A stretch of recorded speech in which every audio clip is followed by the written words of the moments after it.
umri mdogo tu kwenye ndoa na familia yako wako, unaona kila kitu kimekwisha. Unatarajia nini? Ni nini matarajio yako katika haya maisha? Kwenye sekta yoyote ile, kwenye eneo la fedha, ni nini matarajio yako? Bwana Yesu asifiwe. Ndio maana lazima umwombe Mungu akusaidie kushughulika na namna unavyotarajia vitu, kwa sababu Mungu hawezi kufanya zaidi ya unavyotarajia. Naongea na mtu mahali hapa. Bwana Yesu asifiwe.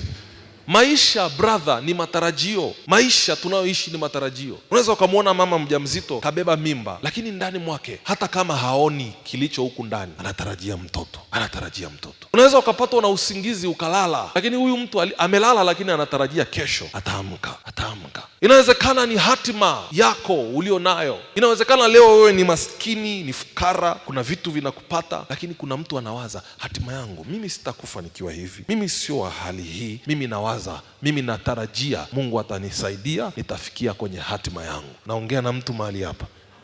Mwangalie jirani yako, mwambie unatarajia nini?